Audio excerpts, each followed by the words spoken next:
حضرت مجاہد کی تفسیر۔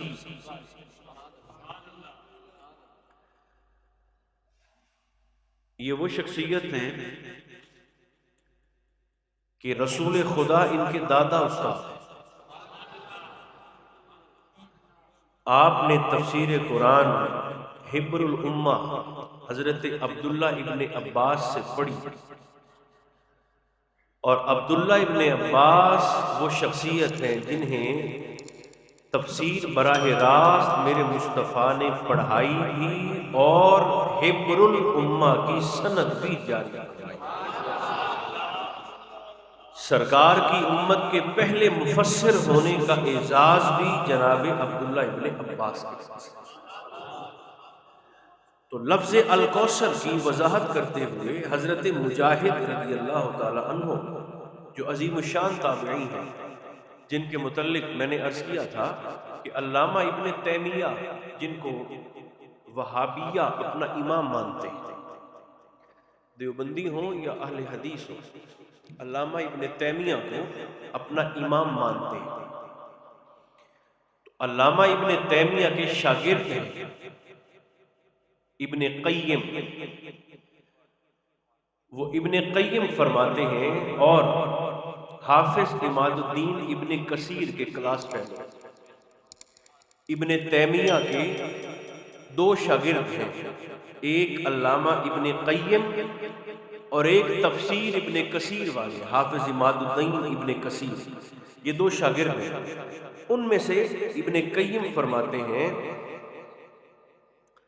اذا جاءت تفسیر مجاہد فحسبہ، اگر قرآن پڑھتے ہوئے تمہارے سامنے کسی بھی آیت پر جناب مجاہد کی تفسیر سامنے آ جائے تو پھر کسی اور کا چہرہ نہ دیکھنا، تمہیں مجاہد کی تفسیر کافی ہو جائے،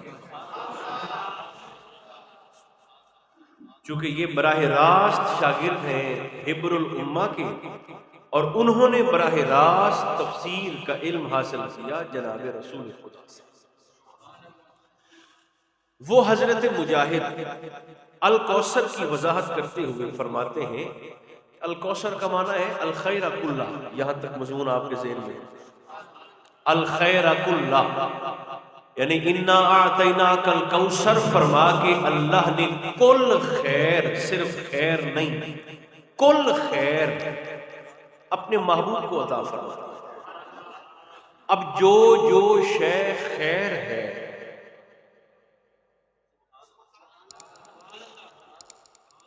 اس شے کا جز نہیں، وہ شے کلی طور پر ٹوٹل،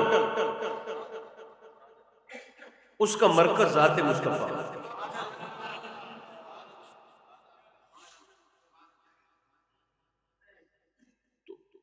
یہ بھی ہم نے دیکھا تھا کہ بلکہ آپ سب نے بول کر گواہی دی تھی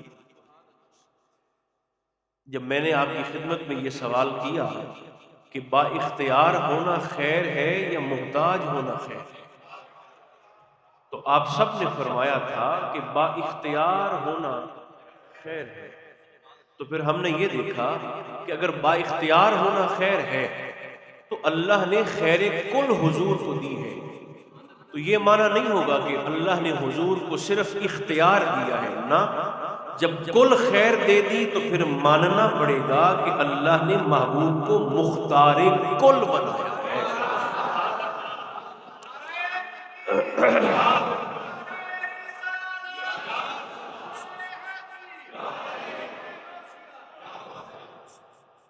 پھر حضور کی اختیار کی تین صورتیں تھیں، اختیار تشریحی، اللہ کے حکم کی وضاحت کا اختیار، وہ بھی حضور کے پاس ہے۔ اختیار تشریعی، شریعت میں رد و بدل کا اختیار، جہاں حضور نماز پڑھ دیں وہ بھی شریعت ہے، جہاں چھوڑ دیں وہ بھی شریعت ہے، جس کے لیے 5 فرض کر دیں وہ بھی شریعت ہے، جس کے لیے 3 کی رعایت کر کے 2 فرض کر دیں وہ بھی شریعت ہے۔ زکوٰۃ کا انداز بدل دیں، قربانی کا انداز بدل دیں، احکام شریعت میں اپنے شوق سے، اپنے اختیار سے تبدیلی جو مزاج یار میں، یعنی حضور کا مزاج ہی شریعت ہے۔ مزاج بدل جائے تو شریعت بھی بدل جائے گی، چہرہ بدل جائے تو قبلہ بھی بدل جائے گا۔ یہ ہے حضور کا اختیار تشریعی، شریعت حلال کر دیں، حرام کر دیں، جائز کر دیں، جائز کر دیں۔ اس پر میں نے مثال دی تھی، جو آج کچھ نئے چہرے میں دیکھ رہا ہوں وہ یاد رکھیں، یہ حضور کا اختیار تشریعی ہے۔ سونا اللہ نے حرام نہیں کیا، حضور نے حرام کیا۔ اب قیامت آ سکتی ہے، حضور کے حرام کیے کو کوئی حلال نہیں کر سکتا۔ ریشم مرد پہ مصطفیٰ نے حرام کیا، کتے کا گوشت حضور نے حرام کیا، قرآن میں نہیں ملے گا۔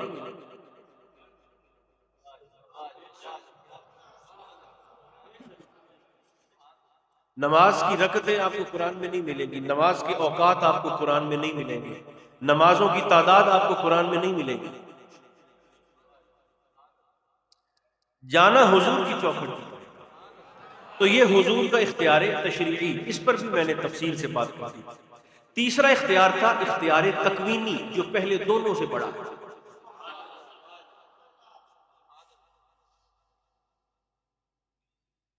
اس کی میں ایک حدیث پاک کے ذریعے وضاحت کرنا چاہتا ہوں۔ تکوینی، اختیار تکوینی یہ کن سے ہے؟ عرض تو میں نے کر دیا تھا اختصار کے ساتھ کہ اللہ نے کن فرمایا تو زمین کا فرش بچھ گیا۔ اللہ نے کن فرما دیا، انما امرہ اذا اراد شیئا ان یقول لہ کن، تو فیکون ہو جاتی ہے۔ کن فرما کر اللہ نے پہاڑ بنا دیے، کائنات بنا دی، جہان بنا دیے، عالمین بنا دیے۔ ذاتی طور پر کن کا اختیار اللہ نے اپنے پاس رکھا، مگر جب انا اعطیناک الکوثر فرما دیا تو یہ اختیار کن بھی اللہ نے عطائی طور پر اپنے محبوب کو ایسا دے دیا کہ اب ہمیں ماننا پڑے گا کہ مصطفیٰ بھی کن فرمائے تو ہو جائے گا۔